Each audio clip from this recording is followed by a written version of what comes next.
You don't need an alarm clock because the sun is already baking through the cracks in your wall. You wake up in ancient Greece and you're already regretting everything. But before we start this day, you definitely won't finish. Let's take a moment to settle in. Welcome back to Boring History for Sleep, where we travel through time not with roaring battles or thundering legends, but with the small, sweaty, sometimes awkward rhythms of daily life.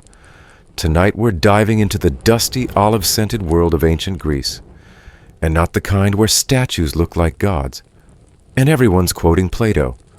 No, tonight you're going to live it, and you probably won't last.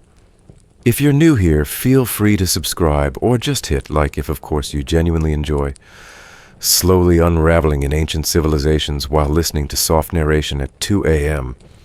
And drop a comment telling me where you're tuning in from and what time it is right now. I love seeing our sleepy little community stretching from Manila to Manchester.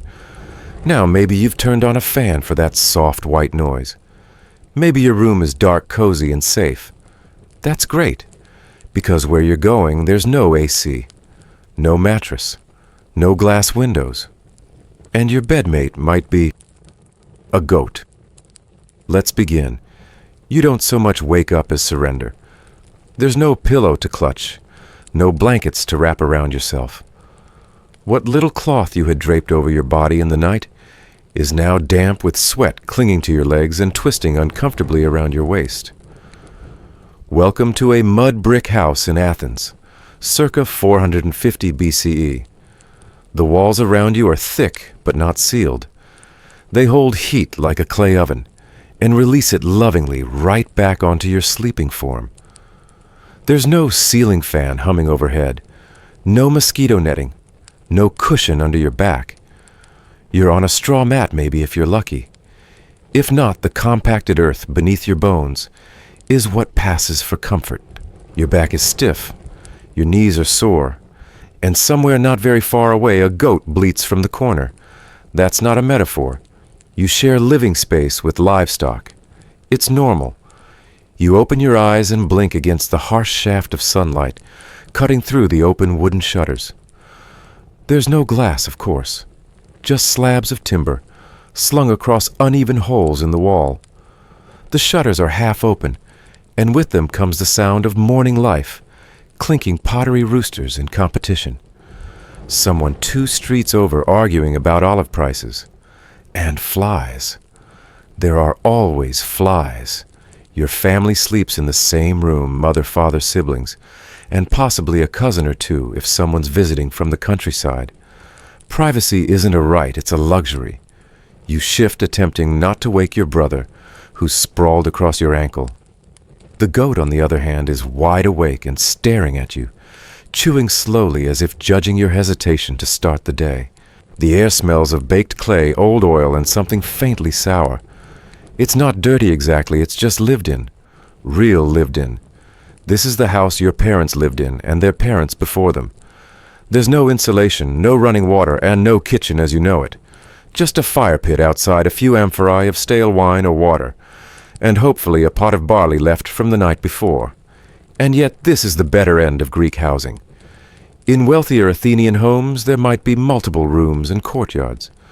In poorer ones, just one box with people stacked like olives in a jar. The only real dividing line between indoor and outdoor space is how much shade you can conjure with fabric. Your bed, if it can be called that, is a thin layer of rushes or straw stuffed into a crude wooden frame. It creaks when you roll over.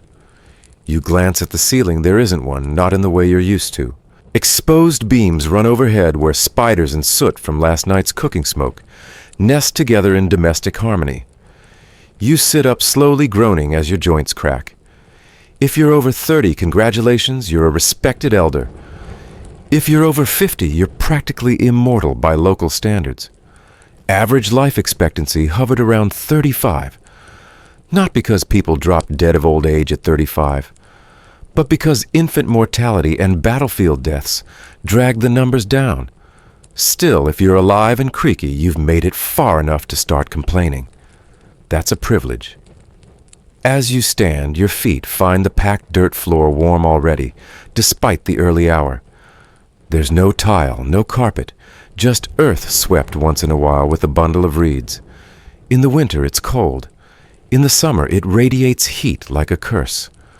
Right now it just feels gritty, and you instantly step on something sharp. A bit of pottery, a goat dropping. You choose not to find out. You shuffle toward the window, such as it is, and lean into the morning. Athens is alive. Voices bounce off stone walls, and dust rises as shopkeepers throw open their stalls. You hear the clop of donkey hooves, and the high whine of someone practicing flute in the distance. A boy chases a dog across the street, barefoot, hollering about figs. Somewhere someone sneezes loudly. It's a city waking up without privacy or pause. You can already feel the heat building. The walls of your home are made of sun-dried mud brick, simple, cheap, and surprisingly sturdy. But they're excellent at soaking in the sun and reflecting it back. In summer, homes in Athens could reach blistering temperatures by midday. The Greeks naturally adjusted their schedules around this, napping or working in shaded courtyards when the sun was most brutal. But for now, it's only growing warmer. You haven't eaten, bathed, or spoken yet, and already you're sticky, irritable, and surrounded by noises you can't control. This is your life. Not as a hero, not as a philosopher, not as a statue, just as a regular person trying to get through another day. Historian Robin Osborne notes in classical Greece, 500-323 BC, that the architectural simplicity of Greek homes concealed the complexity of lives lived inside them. Every wall carried the echoes of labor ritual and negotiation. In other words, life wasn't idyllic, even if the marble gods outside tried to make it look that way. Nowhere in your home is sacred. Not even the so-called andron, the men's room, offers sanctuary. The whole family eats, sleeps, and sometimes argues in the same space. Bedrooms weren't a thing, and gendered space, though real in upper-class homes, was fluid and functionally ignored in poorer ones. Your household is a tangle of limbs, tempers, and obligations. The idea of closing a door and having time to yourself, utter fantasy. And let's talk pests. You've got mice, you've got fleas, you've definitely got smoke. The walls are stained from hearth fires and oil lamps. If you're lucky, there's a small niche in the wall where a tiny clay figure of Hestia, goddess of the hearth, watches silently as your mother mutters morning prayers over last night's ashes. You nod toward her, not because you believe she'll bless you, but because it feels dangerous not to. Outside, the city pulses. You hear arguments already flaring in the agora. Your neighbor, an old man with only 4 teeth, and a voice like a dying liar, is loudly demanding someone pay him back for a chicken stolen last month. Another man is extolling the virtues of his wine, which tastes suspiciously like vinegar. The neighborhood dog barks at both of them, tail wagging. You duck back inside and splash water from a basin onto your face. It's cold. It's bracing. It's not enough. You won't bathe properly until later, if ever. But for now, your face is a little less crusty and your eyes are open. Sort of. And you haven't even started your chores. But don't worry. There's no rush. You'll need to get through breakfast first. Or what passes for breakfast in this world of fermented fish sauce, crusty loaves, and social hierarchy. That comes next. But for now, breathe in the smell of clay and sweat and old olive oil. You're in ancient Greece, and your 24 hours are just beginning. You shuffle across the warm dirt floor, still wiping the last traces of sleep. Or is it sweat from your eyes? No fridge hums in the corner. No toaster clicks to life. There is no kitchen in the way you understand it. Just a clay hearth cold for now, and a few crusty amphorae leaning against the wall like tired guests who overstayed their welcome. You're hungry, but not in the hopeful, what's for breakfast way. More like a resigned, what's still left kind of way. Breakfast in ancient Greece is not a meal, it's a strategy.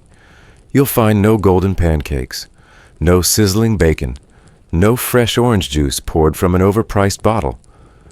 If you're lucky, your family has a few slices of stale barley bread left from yesterday, tucked into a cloth and stiff as terracotta.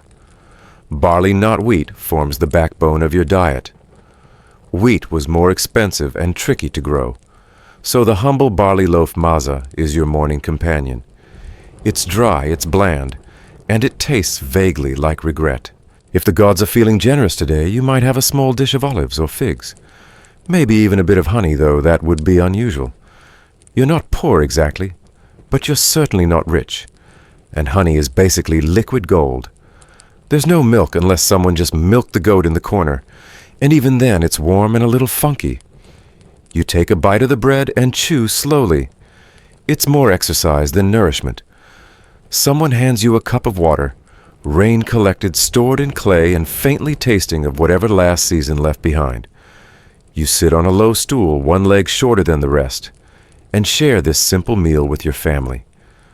There are no plates, no napkins, no forks, just fingers and a shared silence. The children eat first because they complain the loudest. The older ones eat next because they have to go out and work. You eat what's left. Historically speaking, this meal is known as akratisma, the early morning bite that sustains you until the day's main meal, deipnon, later in the evening. There is no lunch. Just maybe a handful of nuts or a sip of watered-down wine if you're feeling faint. And make no mistake, your wine is always diluted. Drunkenness before dinner is frowned upon unless you're a philosopher, in the middle of an existential spiral. In a typical Athenian home breakfast is more about getting through the day than enjoying it. Even wealthier citizens kept it light in the mornings. In fact, according to Athenaeus, a Greek rhetorician from the 2nd century CE, who compiled ancient recipes and food customs in De Pnosophistae, most early meals were simple, seasonal, and deeply repetitive. The phrase "eat to live" could have been invented here. While you chew, your eyes drift toward the doorway where the rising sun is already crawling up the courtyard wall. It's going to be a hot one. Your tunic clings to your side linen, maybe wool depending on your social rank. There's no change of clothes unless you've been industrious with the laundry. The idea of owning outfits is laughable. You have clothes, singular, and they're probably held together with a few bone pins and a prayer. Someone belches. No one comments.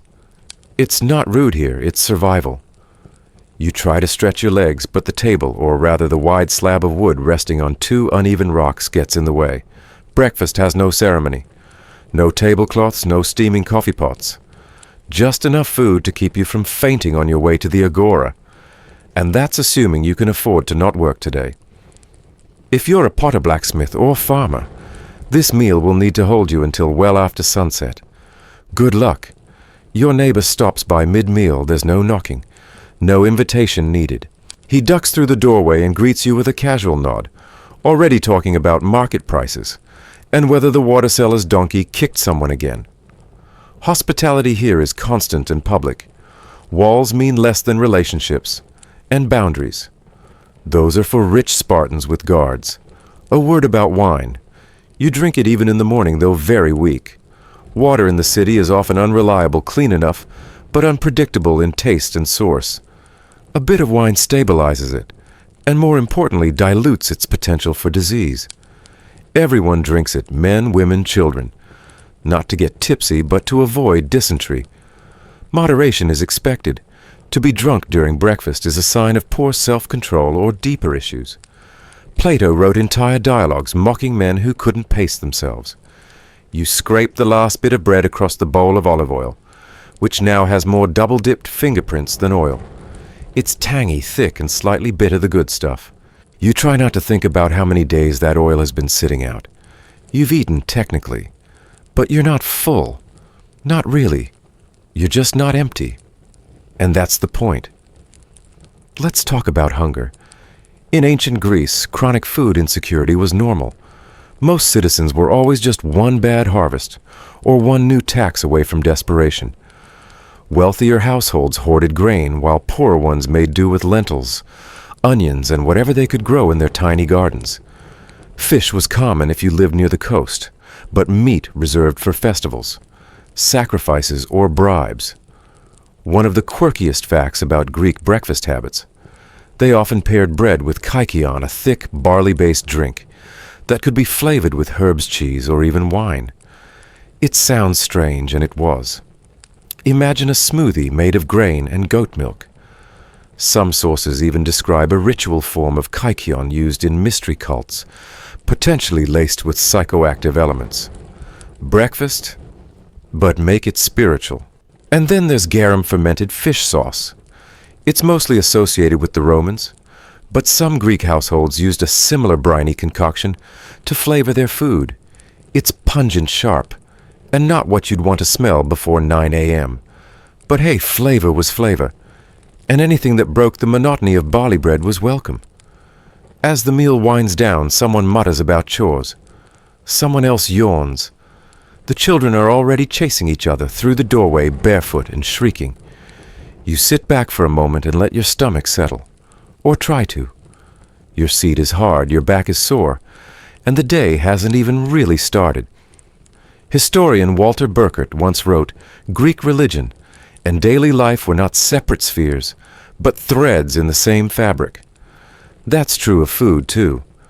Every bite had meaning, sacrificial, economic, communal. You didn't just eat alone.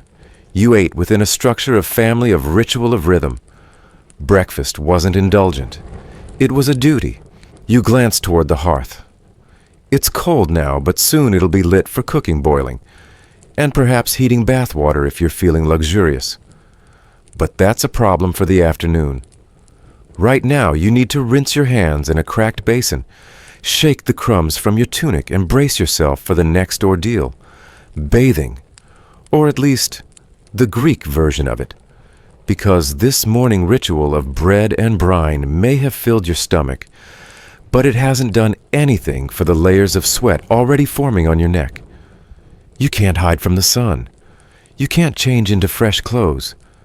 But maybe you can scrape off some of the discomfort before facing the marketplace. Don't expect steam. Don't expect privacy. And definitely don't expect soap. That's next. You step outside and the sun slaps you full across the face. There's no gentle morning light here, just pure Mediterranean intensity. Your tunic, already damp with sleep sweat, clings in all the wrong places. You know that feeling when your clothes glue themselves to your spine before you've had your coffee. Multiply that by olive oil and no air conditioning. You head toward the courtyard or communal washing area, depending on how your house is laid out. There's no bathroom, of course. No plumbing. Just a cracked clay basin in the corner of a sun-beaten yard, possibly shared with 3 neighboring families. You pass a woman tossing water from a bucket over the dusty ground to keep the dirt from flying up. The smell of ash and damp clay hangs in the air. Somewhere nearby, someone is already boiling lentils, and the scent mingles with the faint aroma of goat. Now comes the closest thing you'll get to a shower, a cold splash from a jug. If you're lucky, your family drew water from the well this morning before the line got too long. If not, you get yesterday's leftovers, which taste slightly metallic and carry the memory of a warm amphora left in the sun. You pour it over your head, flinch, then gasp. Cold, startling, necessary. Soap. Try again. There's no sudsy bar, no minty body wash. Instead, you grab a flask of olive oil. Not to moisturize, to cleanse. That's right.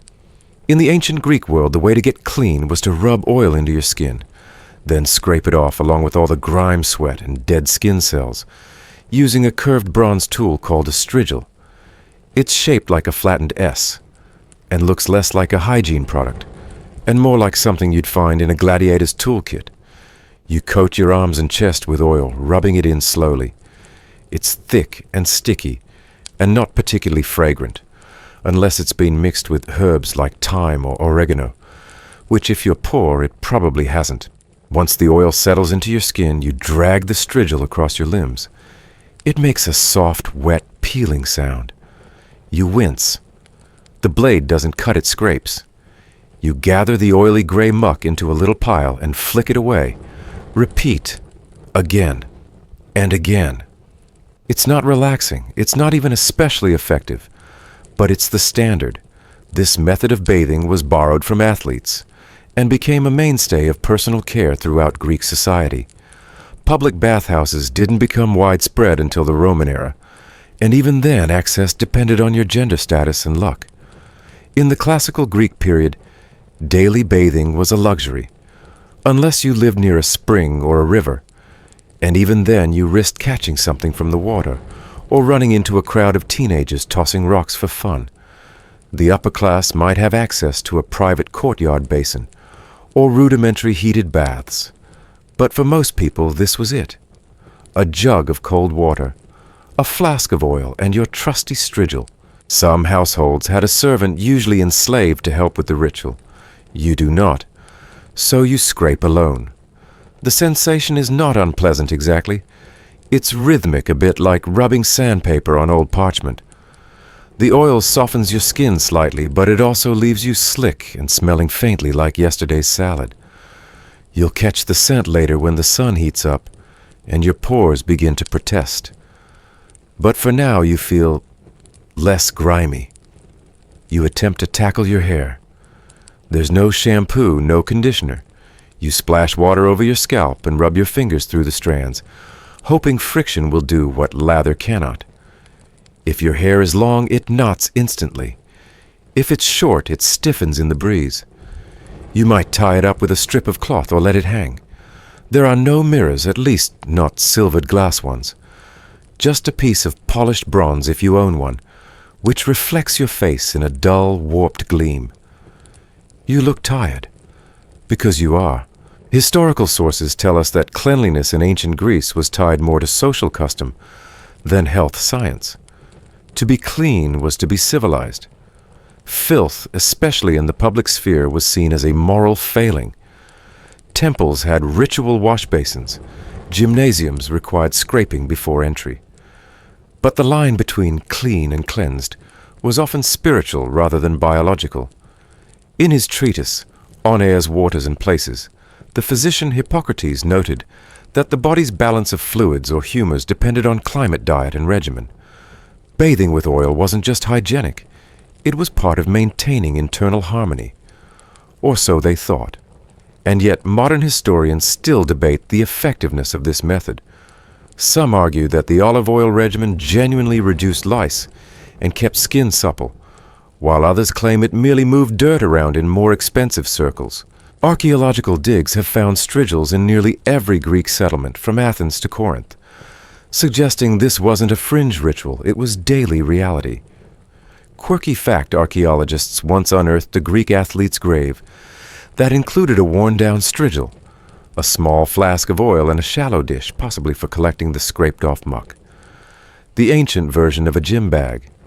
You stand dripping slightly as the sun climbs higher. You're not dry yet, but the morning is doing the job for you. Your tunic hangs over a low branch or wall warming in the light. You slip it back on the linen, soft but scratchy, and secure it at the waist with a crude woven belt. No buttons, no zippers, just knots and hope. Footwear optional. Most days you go barefoot. Sandals are for travel or market days, and they're made of stiff leather that cuts into your heel if not softened with time. You glance down at your feet. Dust clings to your toes already. A small pebble lodges itself under your arch as you shift. You ignore it. That's life. You pat yourself down. There's no perfume, no deodorant. You might chew a sprig of mint if you're lucky, or rinse your mouth with wine. Toothpaste. The Greeks sometimes used crushed pumice or ashes mixed with vinegar. That's not a joke. You decide not to bother today. There's still time before you leave for the agora, but your chores are waiting. The courtyard needs sweeping. The clay pots need rinsing. The goat needs feeding or wrangling. And somewhere your mother is already yelling about who left the oil lid off again. You sigh, stretch your back, roll your shoulders, and think, maybe I'll just move to Sparta. But you don't mean it. The scraping ritual may be over, but the discomfort lingers. Your skin feels oddly raw. Not painful, just over-aware of the world brushing against it. You notice the breeze more now, the smells, the warmth of sunlight on your collarbone. You've awakened in the most literal way, but also you're tired already. This wasn't self-care. This was survival. There's a strange kind of intimacy in ancient bathing. It's not hidden behind doors or marble walls. It's out in the open. You've seen your neighbor wash his armpits. You've seen your uncle remove a tick from his thigh. Privacy is a dream. Hygiene is community. And now it's time to take your freshly scraped self and prepare for the road. Because barefoot or sandaled your feet are about to meet the searing, goat-stained streets of classical Athens. Every step will sting. Every breeze will betray you. Every pebble will become a personal enemy. You brace yourself, because if bathing was this intense, imagine what walking will be like. You step out into the street and the world hits you like a furnace. The heat rises from the stone in lazy, punishing waves. And even though it's still early, the sun is already asserting itself with a kind of divine cruelty. There is no paved sidewalk, no clean division between road and home. The street is an unceremonious ribbon of compressed dust, uneven cobblestones, broken bits of pottery goat droppings, and the occasional suspicious puddle that you do not want to investigate further. You glance down at your feet and wince. You're barefoot. Again. And today that's going to hurt. Most ancient Greeks didn't wear shoes unless they absolutely had to. Sandalia were common among travelers, or those with a little money to spare, but many walked the city barefoot, especially in warmer months. Leather was valuable, and shoes weren't considered essential for basic movement. For you, owning sandals might be a sign of status. Wearing them in the agora might even say, "I'm not here to work.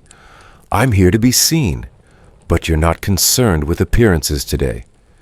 You're just trying to survive the walk. You take your first step into the road, and it feels like you're stepping on a skillet. The stones absorb sunlight all morning and return it generously to your soles. Your feet already sting, and you begin that familiar ancient shuffle quick light steps to avoid lingering contact with the ground. It's not graceful, but it's practical. The street is alive. Voices call out vendors' bang pots to get attention. Dogs bark and children dart past in shrieking groups. The scent in the air is a complicated cocktail of sweat, fermenting fruit, animal dung, fish brine, and the sharp bite of goat urine drying on a warm breeze. You pass a man dumping a bucket of wash water into the street standard sanitation practice in Athens. It flows lazily down a shallow groove, carved into the dirt past your toes, taking with it bits of onion peel and soapless scum. According to archaeologist Nancy Demand in her work, the Mediterranean context of early Greek history sanitation in classical Athens was a mix of convenience and chaos. Refuse was discarded into the streets or public dumping areas, and waste often mingled with rainwater channels, she explains. The city managed, but not elegantly, and it shows. You pass a clay wall covered in crude graffiti etchings, done with sharp stones messages about elections, love affairs, or trade prices. Some are jokes, some are rude, all are public. There's no anonymity here. Everything you do say or step in is on display. A cart rattles by, pulled by a donkey, who looks as overworked as you feel. Its hooves kick up dust, and you shield your eyes. Your tunic sticks to your ribs again. You hear someone haggling over the price of saltfish, their argument echoing through the narrow street like a performance. You step aside just in time to avoid a bucket swinging from a passing porter's yoke. He doesn't say sorry. He doesn't even look. The walk isn't long, just a few blocks to the agora, but it feels like miles.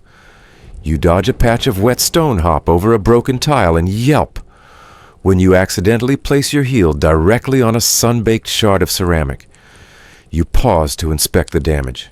Just a sting. No blood. Keep going. You spot a woman across the street doing the same dance as you, short steps, eyes down, mouth tight. She's older, her hair pinned up in the style of married women, and she's wearing sandals, but they flap with every step and offer almost no protection. She sees you watching and nods. You nod back. Mutual understanding. Mutual misery. The streets of ancient Athens weren't just uncomfortable, they were alive. This wasn't a world of straight lines and right angles. It was a maze of alleyways, sudden corners, uneven steps and walls that seemed to lean inward like gossiping neighbors. Every journey required your attention.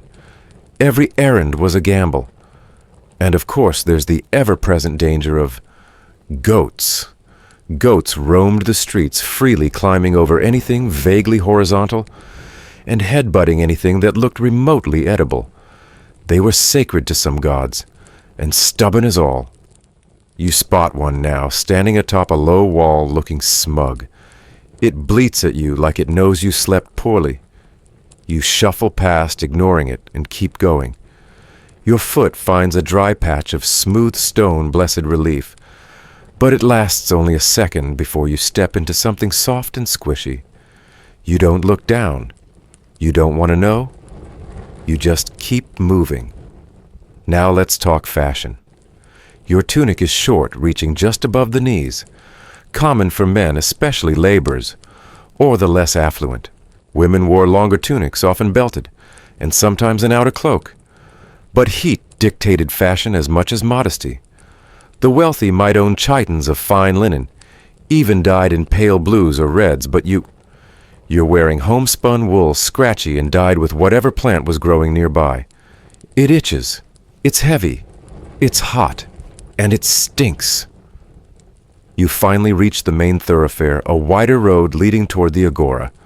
It's busier here, more feet, more carts, more smells. Someone bumps into your shoulder without slowing down.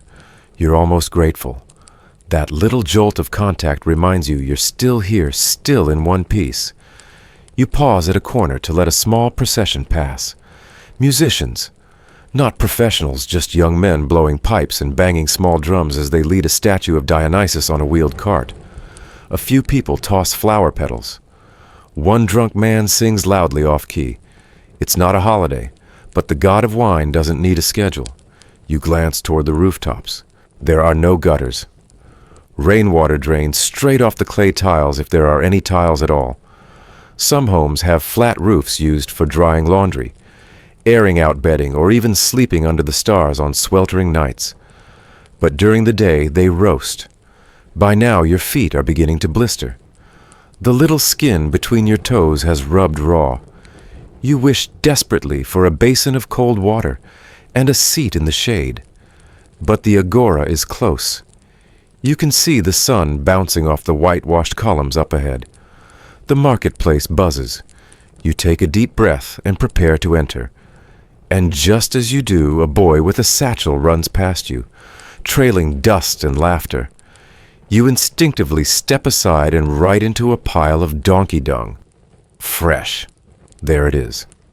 The exclamation mark on your morning commute.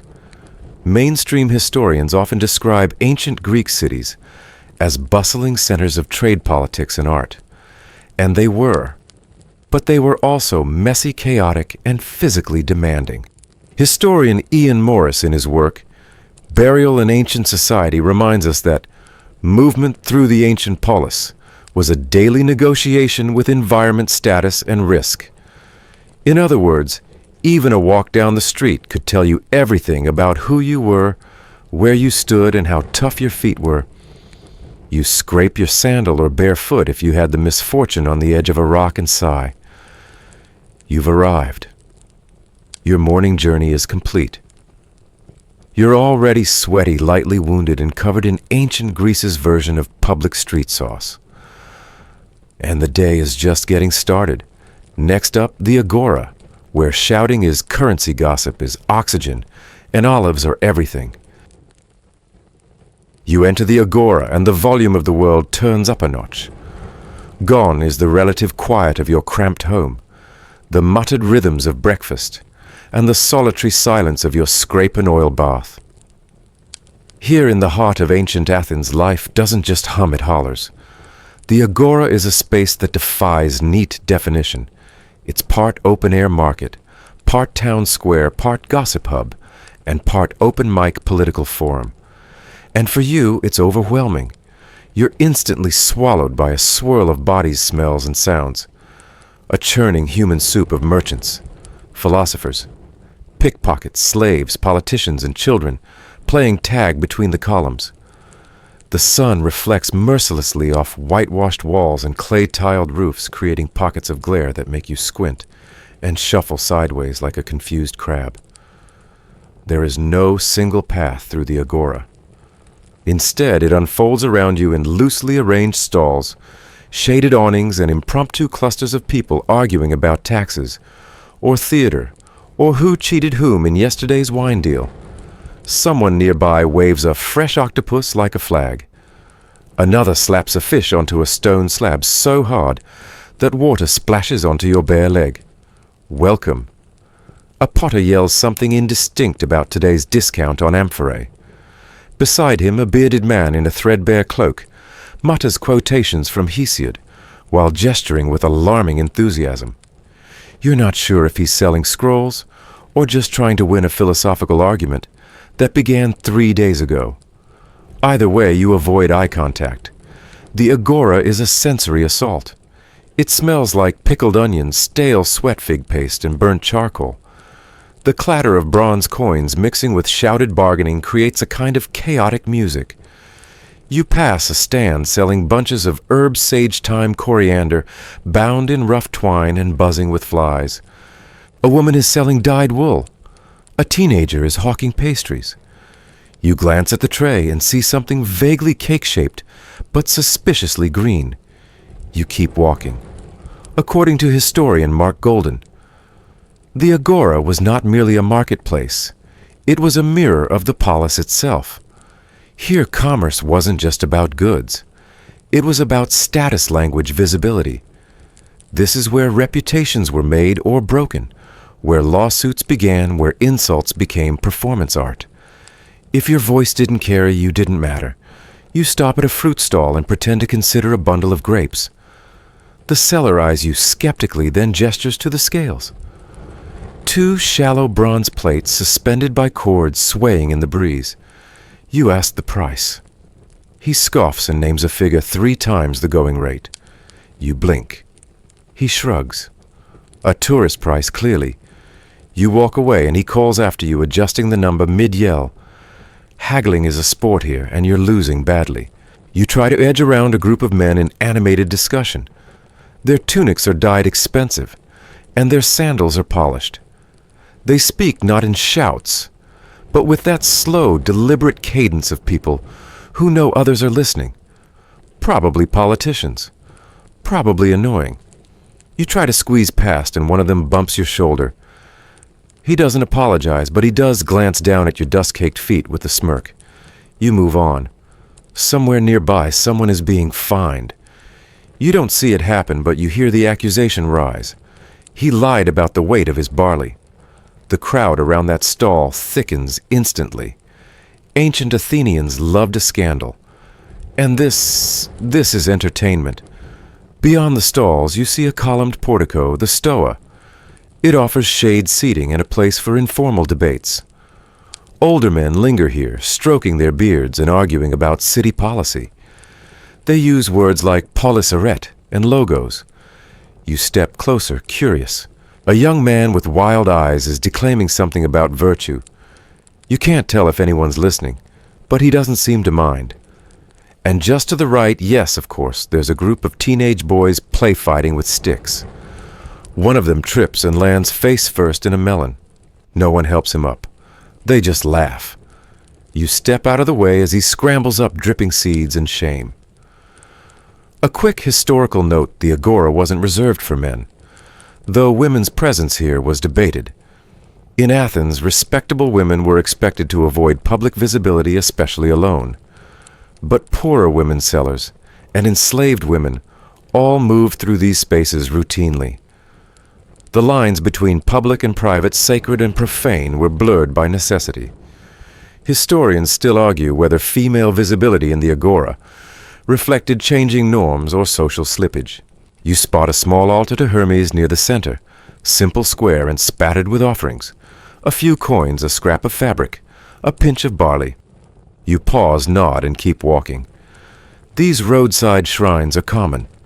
You never know when the gods might be listening. And speaking of divine intervention, a shout rings out from the east end of the square. A street performer begins to juggle badly, while another plays a wooden flute so shrill that dogs start howling. A few coins clink into a bowl. Children squeal. A man nearby is selling tiny statues of Athena, each crudely carved and slightly off proportion. One has 4 eyes. You decide not to buy one. Your stomach growls again. That barley bread at breakfast didn't last. You eye a vendor selling meat skewers, tiny cubes of what might be lamb sizzling over a brazier. The smoke smells heavenly. You ask the price. He laughs. You walk away. Just then, someone grabs your elbow. Not aggressively, just insistently. You turn to see a gray-haired man in a worn cloak. He asks if you've heard the news from Corinth. You shake your head. He launches into a detailed and unsolicited monologue about trade routes figs and some scandal involving a shipment of spoiled amphory. You nod politely. He talks for 5 full minutes before wandering off without a goodbye. That's the agora. You don't enter it so much as survive it. You make your way toward a quieter corner, near a fountain where a few women are filling jars. The cool water splashes over the stone lip, and you resist the urge to plunge your whole face into it. One of the women glances at you, then quickly looks away. You remember too late that standing near women at the public fountain can be frowned upon, unless you're carrying a jar yourself. You move on. The sun is now directly overhead, and the stone beneath your feet is hotter than ever. You shuffle into a sliver of shade near a temple column and finally sit down. Your legs ache. Your feet are blistered.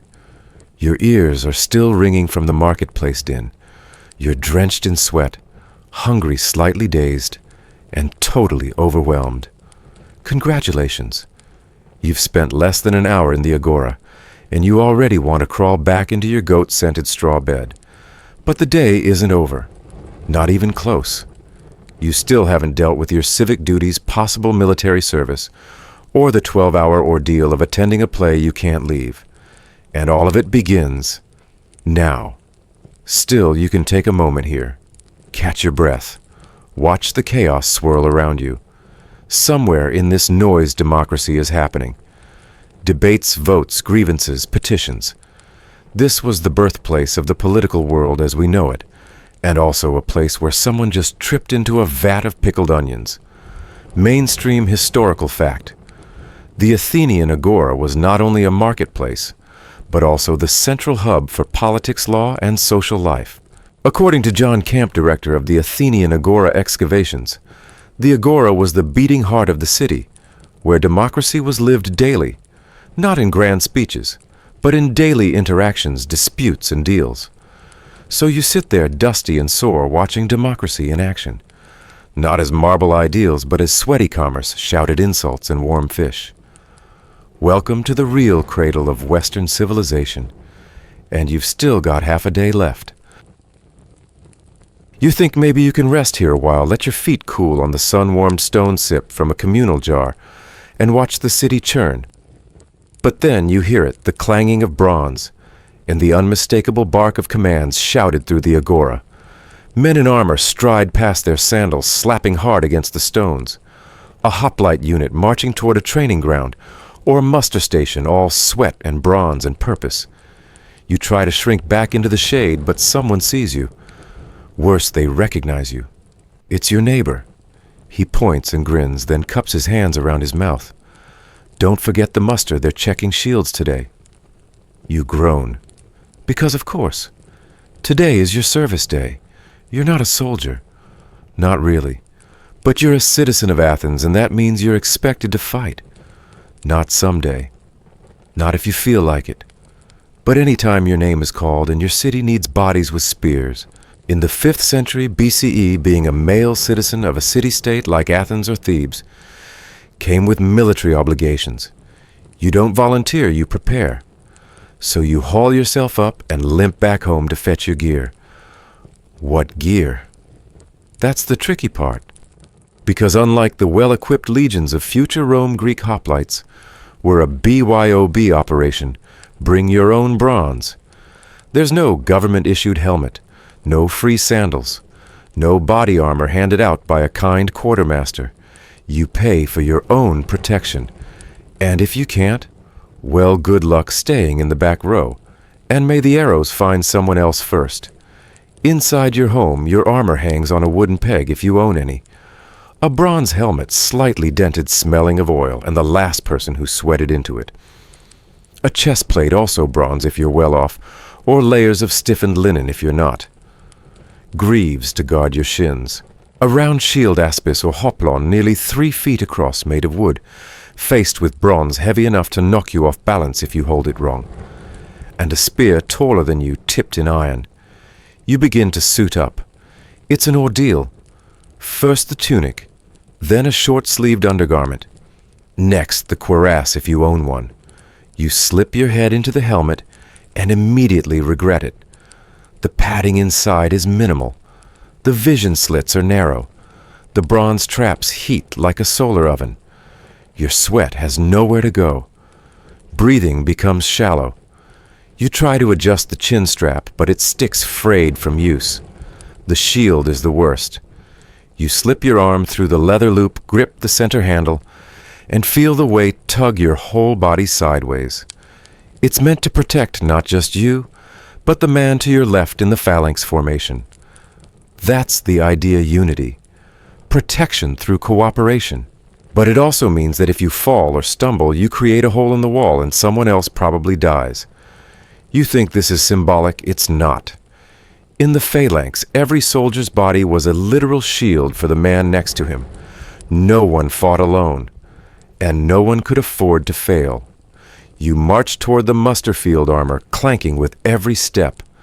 The agora fades behind you, replaced by a large dusty square, where dozens of men are already gathering.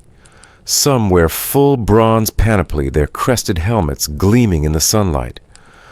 Others like you are clearly piecing together their kits from hand-me-downs, repaired leather, or borrowed shields. An officer calls names, checking attendance. This isn't training for fun. It's preparation. Whether you're headed for the border, a naval raid, or a dispute with Sparta, the Athenian army was a citizen militia, not professionals, not mercenaries. And it showed. Many men had never seen real battle. Others had and didn't talk about it.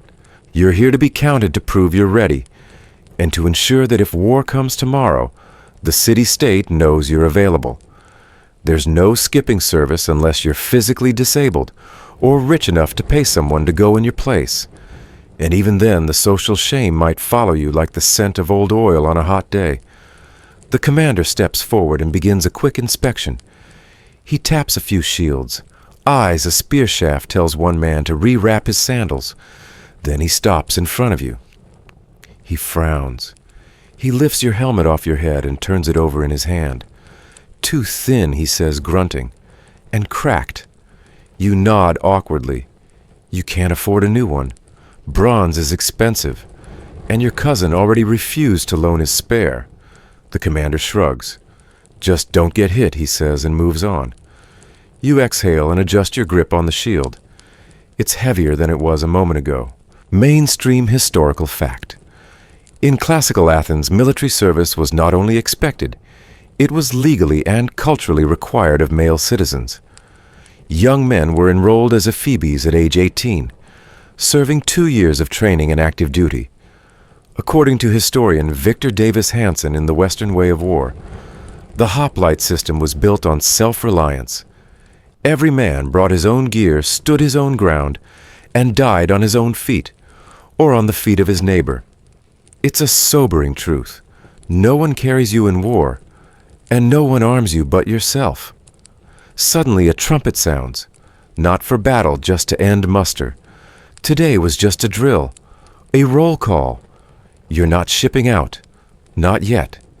You strip off the armor slowly, every motion pulling at your sore shoulders. The helmet comes off last, and the relief is instant. The air feels cooler, the world wider. You sit down on a flat stone nearby, shielding your eyes from the sun. Around you, other men do the same. They stretch, chat, share water. One man laughs and says he hopes Sparta never comes back this way. Another jokes that his shield is better at blocking rain than spears. But there's an edge to the laughter, a tension, because everyone here knows that one wrong move, one insulted ally, one poorly timed festival, and Athens could be at war again. And then there's the Navy. You shudder, rowing for hours chained to a bench in the belly of a trireme. That's a whole other kind of pain, but that duty, at least for now, belongs to others. You hoist your gear and begin the slow walk home armor, tucked under your arm helmet, swinging from its chin strap. Your shoulder aches, your feet are raw, you're drenched in sweat again, and you've still got a theater performance to attend. Because in ancient Greece, exhaustion is no excuse to miss a 12-hour tragedy. You're back in the agora just long enough to rinse your face at the fountain and catch your breath barely before the word starts spreading. The performance is about to begin. The festival of Dionysia waits for no one, not even the blistered underfed and overarmored. You can already see the crowds beginning to surge toward the slope of the theater hill. Families and friends staking out seats, men in togas dragging clay jugs, children chasing each other between strangers' sandals. You know you can't skip it. Theater in ancient Athens isn't a hobby or a weekend amusement. It's a civic duty. Attending isn't optional. It's expected. It's how you honor the gods, participate in your democracy, and show respect to the playwrights funded by public money. In fact, missing it could get you fined. You sigh, adjust your sweaty tunic, and follow the human current south toward the open-air theater of Dionysus. Perched against the slope of the Acropolis, the theater is an architectural marvel, carved from the hillside, tiered in stone, and able to hold thousands, literally thousands. You don't have a reserved seat unless you're wealthy, powerful, or happen to have friends in high places. Everyone else like you must jostle, squeeze, and wedge into a slab of sun-baked stone for the better part of a full day. There's no shade, no cushions, no restroom. You arrive early and you're already late. You begin the slow climb, up past rows of gossiping spectators, past vendors hawking watered wine in amphorae too hot to touch, past city officials in flowing robes with scrolls tucked under their arms. The smell of hot olive sweat and cheap perfume thickens as you rise. You finally spot an open seat wedged between two older men arguing over whether Euripides is overrated.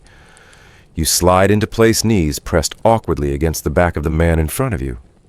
It's already uncomfortable. Then the horn sounds, and the first tragedy begins. There's no curtain, no lights, no intermission. Just a chorus of masked performers stepping onto the circular stage orchestra and launching into a rhythm of odes, dialogue, and controlled anguish. The acoustics are extraordinary. You can hear every word, even from the cheap seats. The actors wear towering masks made of linen, and plaster mouths open in permanent expressions. Joy, sorrow, horror. Their bodies sway in rehearsed formations, stepping to drum beats, repeating refrains like a sacred chant. You try to focus. The plot is heavy. Something about a cursed lineage, a betrayed brother, a mother who may also be an aunt. The usual. The chorus intones a warning about hubris, and the main actor wails into the void. Someone a few seats down sobs audibly. This is theater not as escape, but as confrontation. Historically, these performances weren't just art. They were acts of public religion funded by the city as offerings to Dionysus, god of wine madness and revelry. Citizens didn't merely watch, they participated in a communal reckoning. The dramas were reflections of civic identity, morality, and the fragility of human fate. As scholar Edith Hall puts it, theater in Athens was where the polis interrogated itself. You can feel that now deep in your aching knees. You shift your weight trying to find a less bruising angle on the stone bench. It doesn't work. The sun moves slowly across the sky, no clouds in sight. The heat climbs off the limestone like a ghost. You squint through the brightness. There's no shade, remember. The best you can hope for is a neighbor generous enough to share a piece of cloth or a flask of water. You have neither. You glance to your left. A man fans himself with a palm frond. To your right, a young boy chews on a vine leaf and hums along with the chorus. Behind you, someone sneezes loudly and no one reacts. Theater etiquette in Athens is more forgiving than modern standards. People eat during the show. They talk. They boo if the acting is bad. If a joke lands, they laugh. If a line flops, they heckle. This is an opera. It's politics, myth, and community therapy all rolled into one. Hours pass. You think about leaving. But leaving early is considered disrespectful, and in some cases even punishable. Besides, there's no easy way to squeeze past dozens of seated neighbors without committing several social offenses and possibly stepping on someone's foot. So you stay. The second tragedy begins. This one has fewer gods and more blood. A character screams. Another dies off stage. The chorus wails. A few people clap.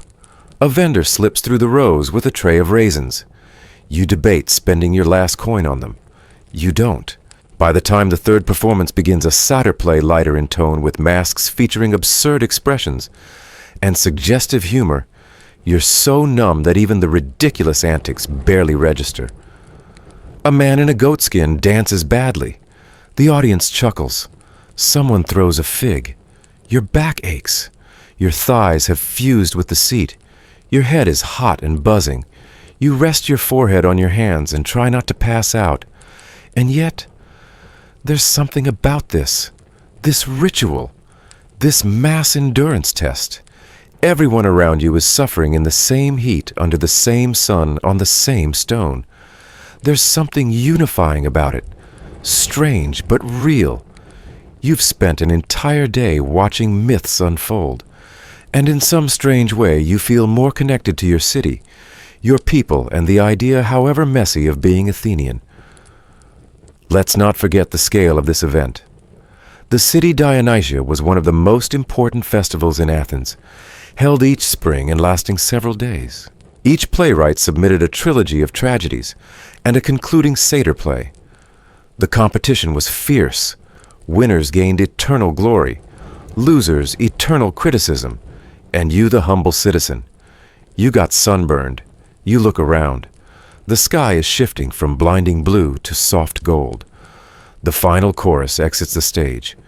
The crowd begins to rise slowly, stiffly, like an army of turtles. You stand, 2 knees, crackling tunic wrinkled, and skin 3 shades darker than this morning. You made it. Somehow. Mainstream historical fact. The theater of Dionysus, carved into the southern slope of the Acropolis, is considered the world's first theater. Built in the 5th century BCE, it seated up to 17,000 people and hosted performances of Aeschylus, Sophocles, and Euripides.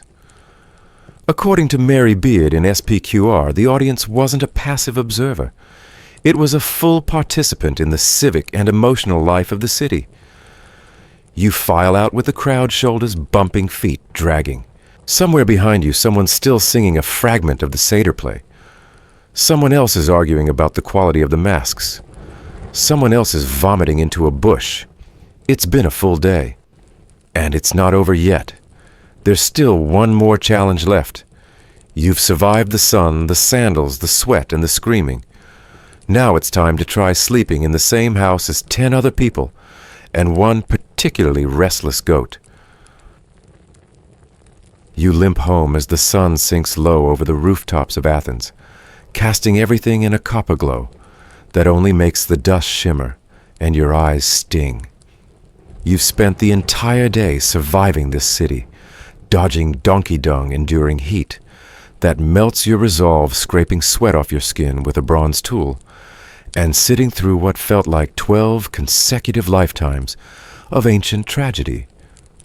And now, after all, that your reward is sharing a hard-packed sleeping mat with a snoring uncle, 3 fidgeting siblings, and possibly fleas. You don't expect luxury. You've adjusted your standards. What you hope for is simple, somewhere quiet, somewhere cool, somewhere you can close your eyes and not be jostled by elbows, hooves, or heated political arguments. But this is ancient Greece, and the only real privacy comes after death, and even that depends on whether your family can afford a proper burial. You duck back into your house. The shutters are open to let in the faintest night breeze, though the air still smells like body heat and olive oil. Someone is already snoring. Someone else is whispering a story to the younger kids. A dog barks outside. The goat you forgot about the goat is curled up in the far corner, chewing slowly in the darkness, like it's contemplating all your poor life choices. You find your space, barely a mat, more like a designated rectangle of floor, and sit down. Your legs scream. Your back is tight. Your skin is gritty, and your tunic is soaked through. You peel it off slowly, trying not to make a sound, and lie down on your side knees, drawn up, eyes heavy. But sleep doesn't come easy. Not because you're not tired, you're beyond tired, but because your body can't quite forget everything it's endured. The burning soles, the bruised thighs, the itch that might be from the bathwater, or might not. Your muscles still twitch from sitting through the Dionysia, and your ears ring with the echo of massed voices yelling about fate. There's no pillow. You ball up a fold of your tunic. The floor is uneven beneath you, and you shift slowly, trying to find a spot that doesn't jab you in the spine. You settle in, and your mind begins to wander, until someone next to you rolls over, yanks the shared linen cloth, and coughs in your direction. You stare into the dark. Sleep, it turns out, is a communal affair. There are no bedrooms for each child, no designated sleep hours. People drift in and out of rest as the night allows. The older ones stay up longer, murmuring by firelight, telling myths or political gossip, or reciting passages from poets they half remember. The youngest sleep anywhere they land, curled against a wall halfway under a stool draped across a sibling's legs. You hear the rustle of a mouse in the corner. The goat shifts again. Somewhere down the street, two men are still arguing. You can't make out the words, but the rhythm is familiar. Someone is absolutely convinced about the olive harvest, and someone else is absolutely wrong. There's a breeze now. It sneaks in through the wooden slats in the wall, carrying with it the faint scent of the sea. You imagine Piraeus, the port, quiet for once. Boats tethered, nets hung to dry, salt in the air. Somewhere out there a ship's bell rings. A low, distant clang. You close your eyes and drift. But not for long. A baby cries. Not yours, maybe not even in your house, but close enough that you hear every wail like it's a personal assault. You shift, trying to muffle the sound with your arm. Someone stirs nearby and mutters, "Shh." You try again to sleep. You count the breaths. You listen to the patterns of night footsteps outside a dog, chasing a shadow, the rhythmic flap of cloth hung to dry. Someone across the alley sings a lullaby, barely audible notes stretching out like thread in the warm air. Eventually your body starts to soften, to yield to the exhaustion. Your mind wanders again, not to dreams, but to fragments, bits of philosophy from the agora, the scent of coriander from the market, the blinding white of the temple walls under the noon sun. You're not asleep, not yet, but you're close. Then a foot kicks you. Not hard, not intentional, but someone turned over in their sleep, and their heel found your shin. You grunt softly. No one stirs. You inch away, barely enough space to shift. You bump into someone else. They groan and roll over. The chain reaction continues, and still you try. There is no mattress, no cool sheets, no soft music playing in the background. But there is the breath of your people, the rise and fall of bodies, worn out by labor and law and laughter. You're wrapped not in blankets, but in the warmth of familiarity. You belong to this space whether you like it or not. And that in its own strange way is comfort.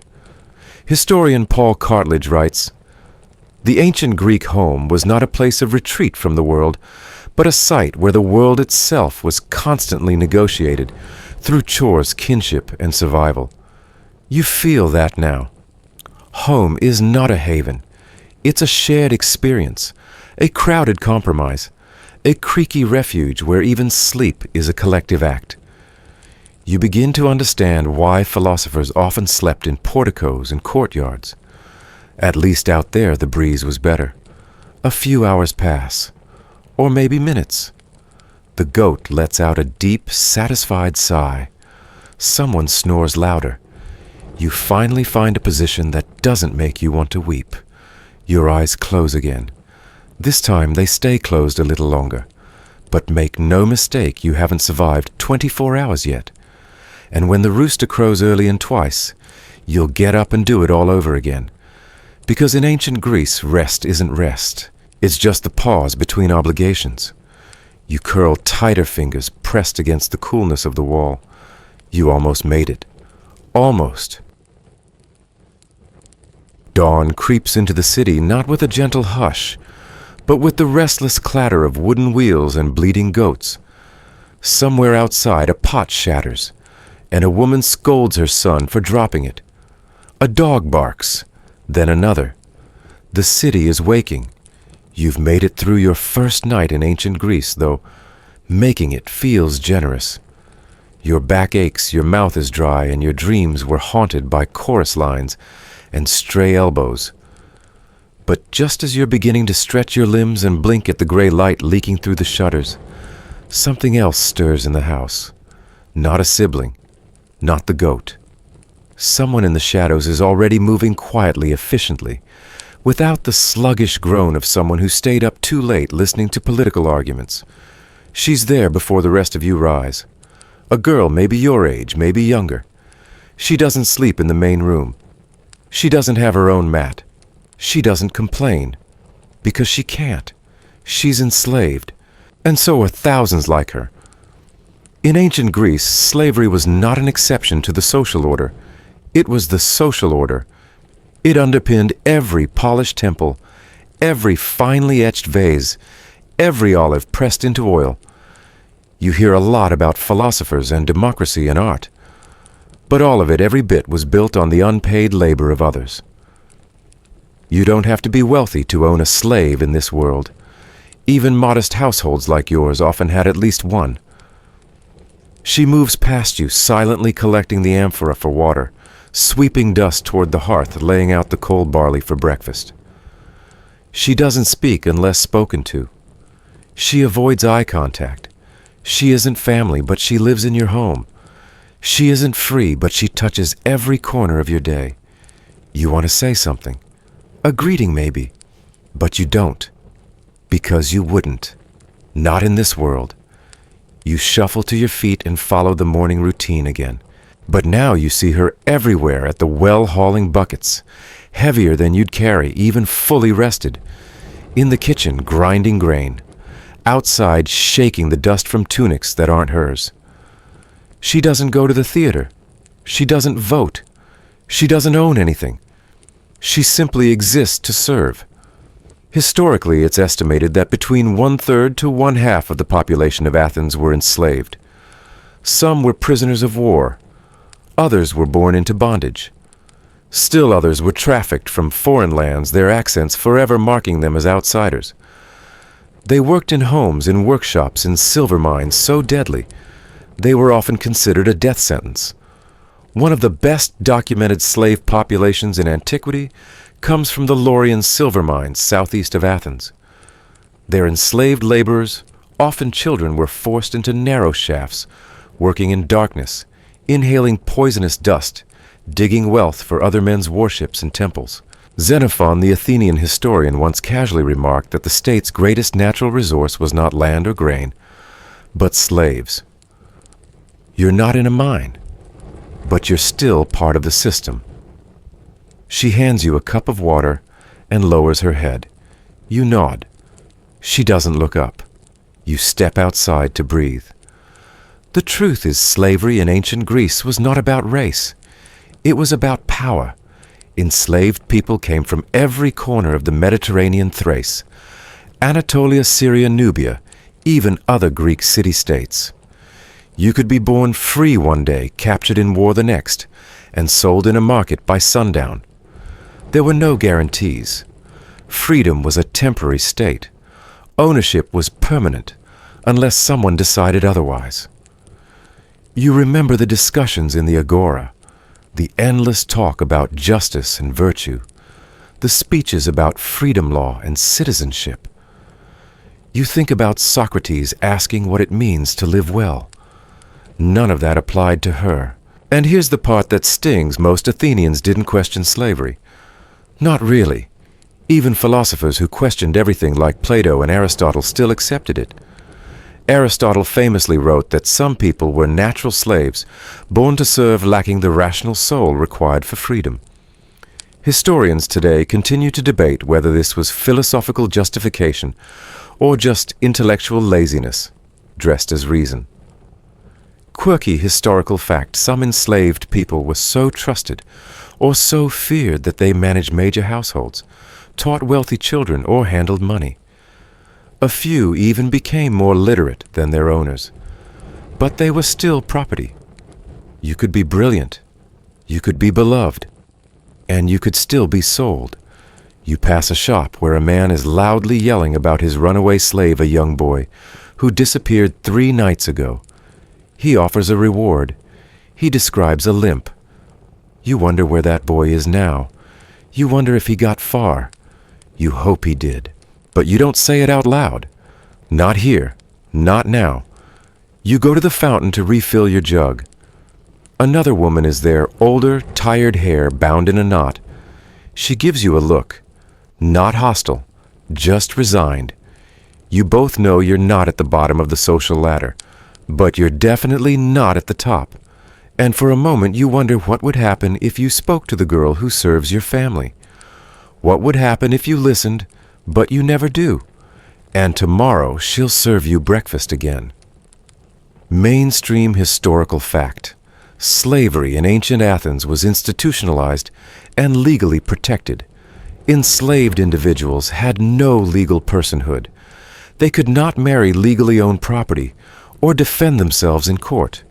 As historian Moses Finley writes in Ancient Slavery and Modern Ideology, Athenian freedom was predicated on someone else's unfreedom.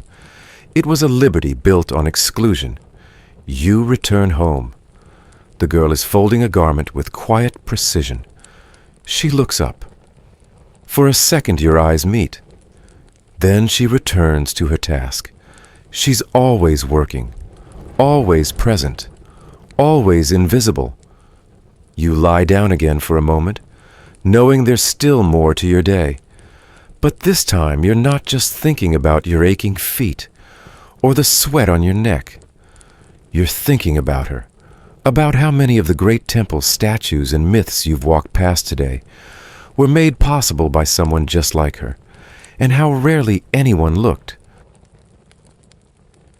You wake the next morning to a quiet rhythm, not the hum of the marketplace or the bleating of goats, but something more delicate: wooden sandals on stone fabric, swishing against skin, a soft sigh escaping through parted lips. You don't open your eyes right away. You don't have to. You already know. It's the women of the house beginning their day. Not loudly, not visibly, but with intention and precision. In the ancient Greek world, especially in Athens, the line between public and private was sharp, and women were expected to walk it without ever really being seen. This isn't Sparta, where women trained with swords and shouted down weak men. This is democratic, cultured, enlightened Athens. And here respectable women are meant to be invisible. You finally sit up, rubbing your neck. The sleeping mat creaks beneath you, and the morning sun slips through the shutters. You blink at the silhouettes of the women moving in and out of the gyneconitis, the women's quarters of the home. They're carrying baskets, folding cloth, pouring water into basins, murmuring softly as they prepare for a day that will largely happen out of sight. And that's the rule: out of sight. You watch them move and realize just how much of this household turns on their work. They grind the grain, they fetch the water, they spin the wool, they keep the home turning like an unseen wheel beneath the city's polished surface. And still their names rarely make it into history. The main woman you see is likely your mother, or your sister, or maybe your aunt. She wears a long, chiton, carefully belted hair pinned back. There's no makeup, no perfume, no jewelry unless it's a festival day. She walks with her eyes down, not because she's afraid, but because that's what's expected. Modesty is a woman's armor in Athens. You see her instruct a younger girl, perhaps your sister, perhaps a household servant, on how to fold a cloth without creasing it, how to hold a clay jug without spilling. These are life skills as essential here as reading or arithmetic in modern times. Because a woman in Athens doesn't need to know philosophy. She needs to manage a household. You step outside to relieve yourself in the shared alleyway. There's no indoor plumbing, of course, just a designated area that smells exactly as you'd expect. When you return, the women have withdrawn.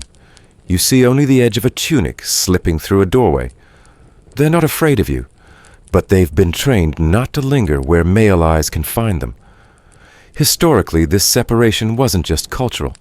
It was architectural. In Athenian homes, the layout often included clearly defined areas for men, andron, and women, gynekonitis, even in modest households. The andron was the domain of male guest symposiums and political discussion. The gynekonitis was where spinning, weaving, child-rearing, and food preparation occurred. Women stayed within it unless absolutely necessary. And respectable women. They were rarely, if ever, seen outside unaccompanied. You remember this when you head to the agora later that day. There are women there, yes, but not women like your mother. Not the veiled, reserved citizens of your home. The women in the market are different. They're sellers, buyers, cooks, servants, slaves. Some are foreigners. Some aren't even women technically, but medics resident aliens with fewer rights and a license to engage in trade. The Athenian ideal for a woman was paradoxical.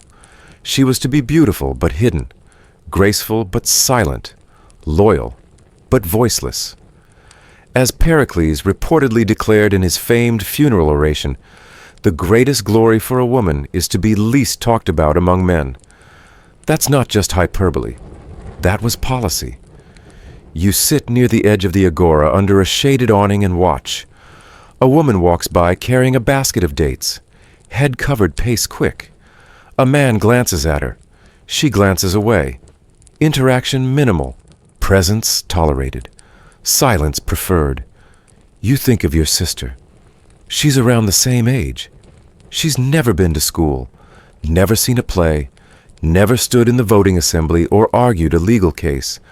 But she can spin thread with impossible speed. She can grind grain to powder with a stone mill and bind a cut with olive leaves and goat fat. She will marry young to a man chosen by your father, likely twice her age. And once married, she will manage another home like this one raised children, and hopefully give birth to at least one male heir. Because that in Athens is her ultimate job bare citizens. There were exceptions, of course. In some professions like midwifery music, or weaving women could build informal reputations. A few priestesses held significant religious power, especially those serving goddesses like Athena or Demeter. The Pythia at Delphi Oracle of Apollo was perhaps the most powerful woman in the Greek world, speaking prophecy to kings and generals. But these women were anomalies. Sacred, yes. Respected often, but never fully equal. Mainstream historical fact. Athenian women were legally excluded from political participation, owning property aside from dowries and formal education. Their citizenship was not civic, it was reproductive. According to historian Sarah B. Pomeroy, in her groundbreaking book, Goddesses, Whores, Wives, and Slaves, Athenian women were central to the functioning of society, but lived largely in the shadows of law and history. Their names appear in legal documents, mostly as the daughters or wives of someone else. You try to imagine the world from your sister's perspective. You can speak in public. She cannot. You can vote on war. She cannot. You can walk through the agora alone. She cannot not without risk to her reputation or your family's honor. And yet she's stronger than you in ways that matter. She carries water uphill without spilling it. She endures childbirth with no doctor, no anesthesia, no guarantees. She knows the signs of spoilage in a fig before it rots. She knows how to mend a sandal with just a thorn and a strip of goat hide. Her world is narrower, but more exacting. One misstep, one rumor, one wrong glance, and her entire future could shift. There is one woman you've heard of, Aspasia. She isn't Athenian by birth. She came from Miletus and rose to prominence through wit, beauty, and an extraordinary mind. She lived openly with Pericles, the most powerful man in Athens. Some say she wrote speeches for him. Others say she hosted salons of philosophers, even taught Socrates himself. But Aspasia was a metic, a foreigner. She didn't benefit from Athenian citizenship laws. She was respected by some, reviled by others, and likely never truly safe from slander.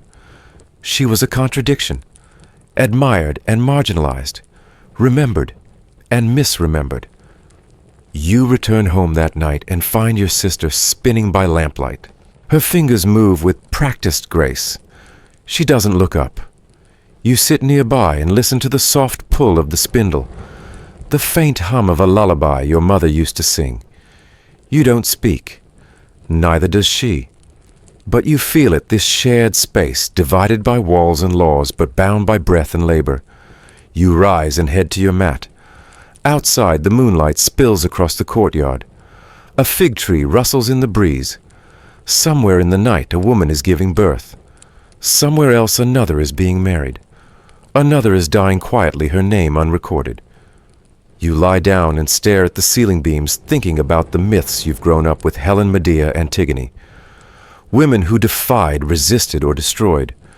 But those stories are theater. The women in your life can't afford tragedy. They live in the space between drama and survival. You roll over and close your eyes. And in the quiet, you realize history may forget their names, but they shaped every corner of the world you walk through.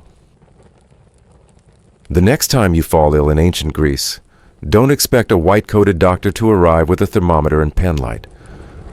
Don't expect a hospital bed, antibiotics, or even an accurate diagnosis.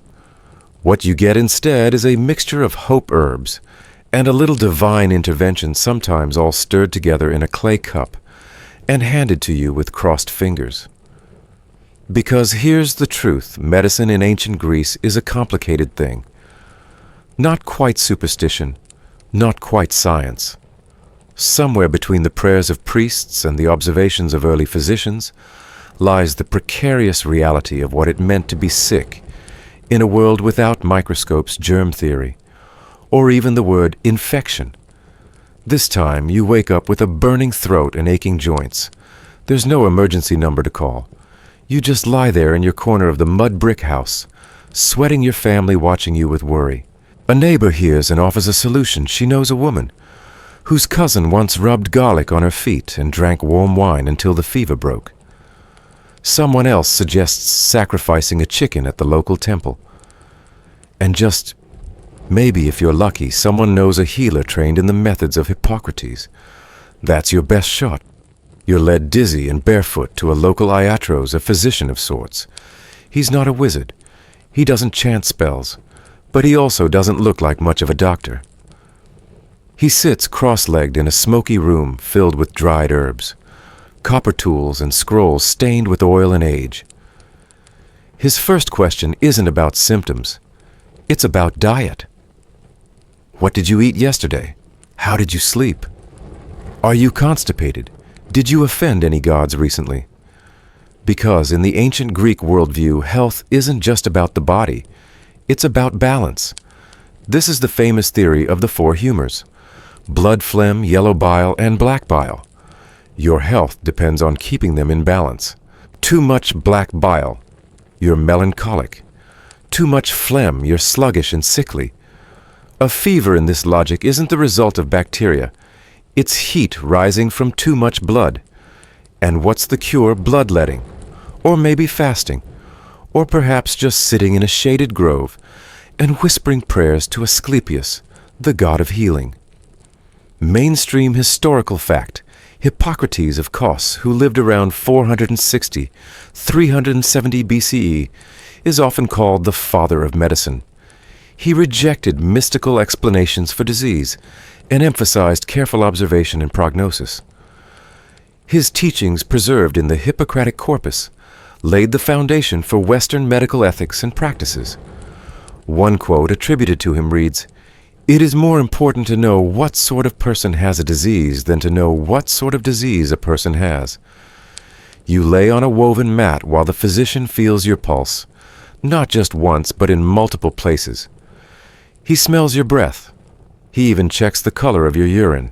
All of this is recorded not on paper, but in his mind. He prescribes warm honey mixed with vinegar, a few sprigs of mint, and rest. Lots of rest. And if things get worse, he may burn a mixture of herbs under your bed, hoping the smoke drives out the imbalance. You ask if you'll get better. He shrugs. You have a kind face, he says. Perhaps the gods will be merciful. You're not sure whether to feel reassured or alarmed.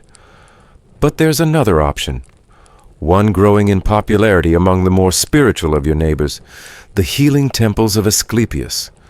These are found across the Greek world, but the most famous is at Epidaurus. It's part shrine, part hospital, part dream resort. Here you undergo purification bathing, praying, fasting, and then you sleep in a special room called the abaton. While you sleep, it's said that Asclepius himself will appear in your dreams and offer healing. Sometimes you wake up cured, sometimes not. The temple priests document your vision in elaborate scrolls. Patient dreamed of a serpent licking his wound, woke up healed, and so the stories grow. Hope thrives, and for many it works. Whether it's placebo or power belief is half the battle. Quirky historical tidbit: in these healing temples, sacred snakes were often allowed to slither freely through the sleeping chambers. They were considered companions of Asclepius and believed to assist in healing. For the modern mind, it sounds like a nightmare. But for the ancient Greeks, the brush of scales against your skin might just mean salvation.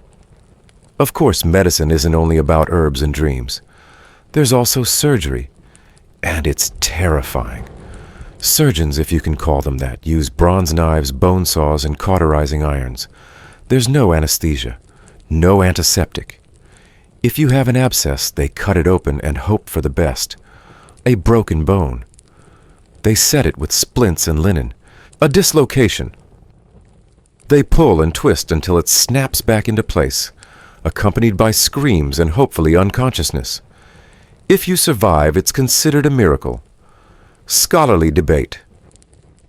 Historians still argue whether the ancient Greeks truly practiced empirical medicine, or whether much of what we credit to figures like Hippocrates was idealized by later Roman and Renaissance scholars. Some believe that the real influence of Greek medical practice came not from widespread application, but from its intellectual legacy, a framework of ideas rather than consistent treatment success. You spend your days in bed watching the walls flicker with lamplight, listening to whispers and prayers, and the ever-present coughs from nearby neighbors. You hear stories of others who fell sick and never recovered, of children lost to fevers, of mothers dying during childbirth. You understand now death here isn't unusual. It's expected. But what surprises you is the gentleness of it all. When someone dies, they are washed anointed with oil and wrapped in linen.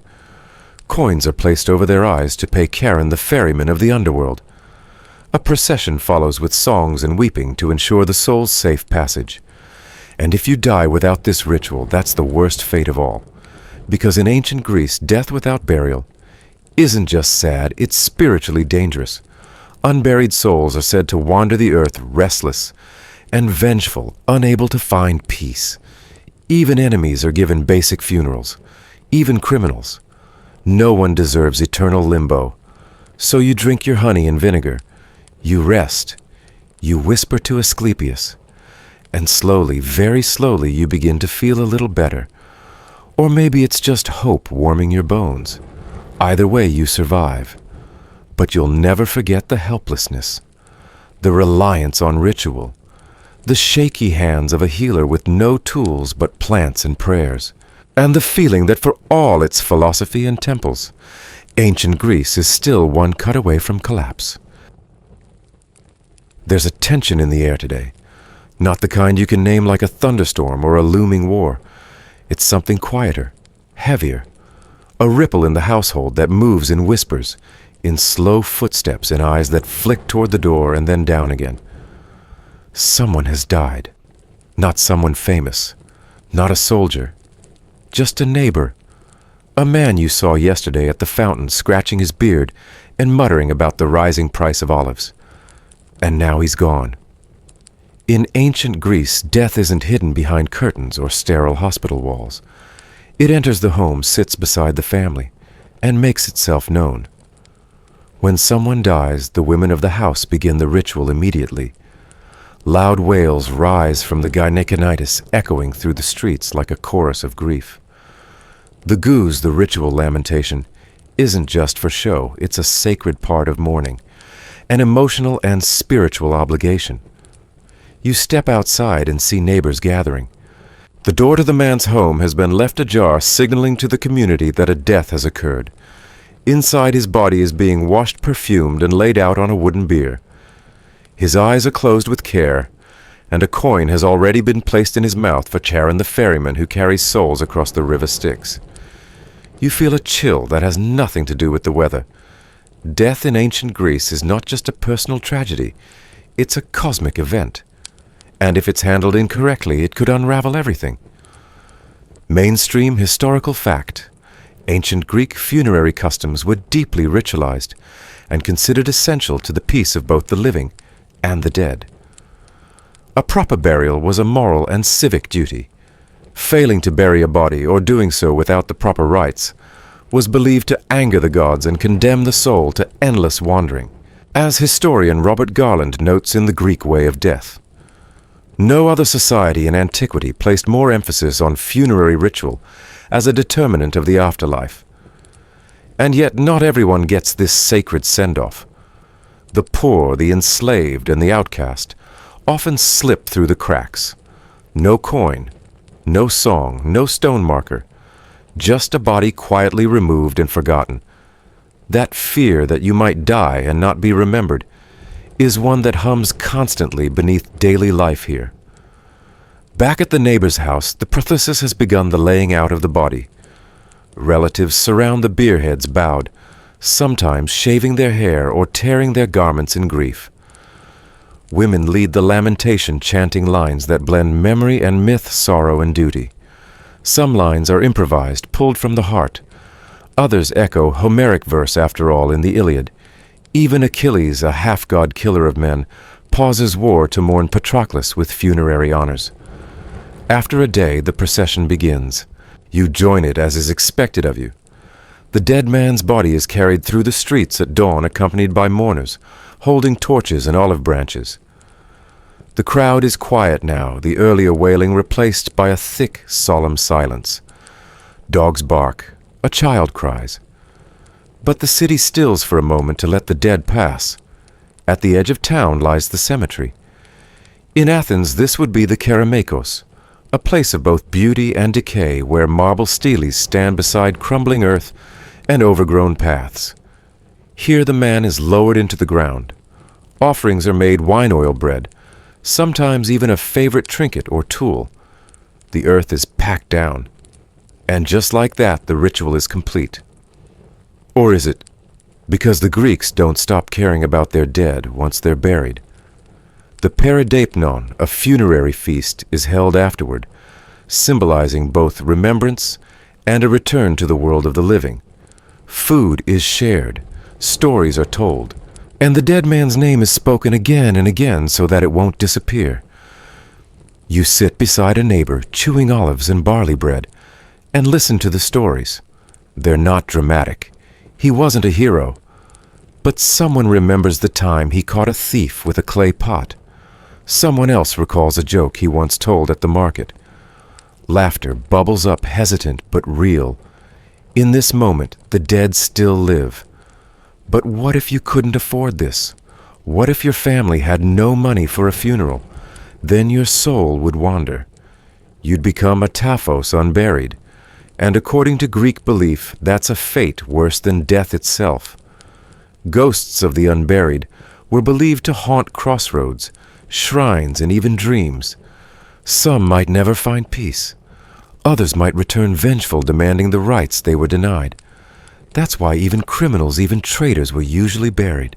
Even Antigone in Sophocles' tragedy risks her life to bury her brother Polynices.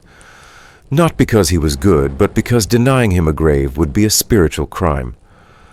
I was not born to share in hate, she says, but to share in love. Scholarly debate. Historians still argue whether the funeral rites we know from Athens were practiced consistently across all city-states. Some regions like Sparta had different customs, simpler, more militarized, less emotional. Others like Delos or Corinth blended Greek traditions with local rituals. The diversity of Greek funerary practice challenges any single narrative, quirky historical tidbit. Some wealthy Greeks went overboard with tomb decorations, commissioning statues of themselves, elaborate inscriptions, or even tombs shaped like tiny temples. But after 317 BCE, such extravagance was banned in Athens by law. Too many people were flaunting wealth in death, while the poor languished in unmarked graves. Simplicity, it was decided, would honor the democratic spirit. You walk back home from the cemetery feeling oddly grateful. Not for life necessarily, but for the ritual itself, for the structure it gives to chaos the way it holds grief. Like a bowl holds water. You pass a child drawing circles in the dust with a stick. A woman pours oil onto a doorstep. A group of men discuss the latest drama in the assembly. The world goes on. But something in you has shifted. You understand now why the Greeks feared death without remembrance. In a society where names mattered, where lineage, honor, and legacy shaped identity, being forgotten was the ultimate erasure. That night you lie on your mat and stare at the ceiling, thinking about the neighbor's name. You say it once in your mind, quietly, as if to carry it just a little further into the dark. You think of the coin beneath his tongue, the journey across the Styx, the flickering torchlight that guided him home, and you hope that one day someone will do the same for you. The next morning you wake to chanting, not the philosophical kind, not Socratic dialogue or political debate. This is rhythmic, repetitive, unmistakably reverent. You sit up and see neighbors stepping into the street, their heads bowed, their arms full, figs, oil, sprigs of laurel and offerings wrapped in cloth. A procession is forming, casual but certain. You blink sleep from your eyes and follow barefoot and half awake toward the altar at the center of town. Because today is not about you, it's about the gods. And in ancient Greece, ignoring them is not only foolish, it's dangerous. The people around you don't worship out of love. They worship because the gods are volatile, jealous, and prone to punishment. Every crack of thunder, every withered vine, every failed childbirth or misjudged war, blamed on a slighted deity. Even those who don't believe act like they do, because in this world it's safer to assume the gods are listening. At the altar, a priest in white robes begins the ritual. A bull is led forward, its horns glinting in the early sun. It hesitates, perhaps sensing what's to come. The crowd stills. A knife flashes. Blood spills. The people don't look away. The smell of it, warm, metallic, curls through the air as incense is lit, and prayers rise upward like smoke. This is a thusia, a public sacrifice, and you're now part of it. Mainstream historical fact. Ancient Greek religion was polytheistic and civic. It wasn't about personal salvation or inner transformation. It was about maintaining cosmic order and civic unity. Every polis city-state had its own calendar of festivals, rituals, and sacred spaces. Participation was a matter of community, not belief. As historian Walter Burkert notes in Greek religion, to be Greek was to worship the gods in the Greek way. You watch as the priest anoints the altar with wine and calls upon Zeus, Athena, Apollo, and whichever local deity oversees this festival. The names change depending on the city. Delphi reveres Apollo. Ephesus bows to Artemis. Corinth loves Aphrodite. But the function remains the same: honor, appease, avoid divine punishment. You've heard the stories. Everyone has. How Hera cursed Heracles with madness. How Artemis killed the daughters of Niobe. How Poseidon sent a sea monster because someone bragged too loudly about being more beautiful than a god. Hubris in this world is fatal, not metaphorically, literally. You say the wrong thing, skip the wrong festival, forget the libation at dinner, and the gods might remind you who's in charge. You remember once as a child your uncle forgot to pour a few drops of wine on the ground before drinking. That night a storm struck his farm. His grain spoiled. His cow died. Was it coincidence, maybe? But no one made that mistake again. Nearby, women begin a circular dance. It's part prayer, part performance. Children carry little clay figures meant to represent the gods. A flutist plays his melody, thin and shrill against the rising wind. You feel the weight of it, not just spectacle, but obligation. Later you visit a smaller shrine with your family, a household herm dedicated to Hermes, the god of travelers and thresholds. These squat stone statues, often little more than a head, and phallus stand at crossroads and doorways. You smear it with oil, leave a fig whisper a request. Maybe your crops will do better this year. Maybe your child will recover from that lingering cough. Or maybe not. The gods don't answer. They accept. Quirky historical tidbit. Ancient Greeks even had a ritual called the apotropaic fart, a loud noise or vulgar gesture. Yes, sometimes including flatulence used to ward off evil spirits or bad omens. It might sound absurd, but in a world where gods were unpredictable and spirits lurked in shadows, even humor became a form of spiritual armor. Scholarly debate. Historians still argue whether ancient Greeks actually believed in their myths or simply performed them out of tradition. Some suggest the rituals were more social than spiritual, a way of reinforcing civic identity and hierarchy. Others argue that the emotional sincerity of funerary rites and temple dedications shows a genuine belief in divine influence. Like modern religion, belief wasn't uniform, it shifted with class, region, and personal experience. You walk back through the agora and pass a temple of Hephaestus.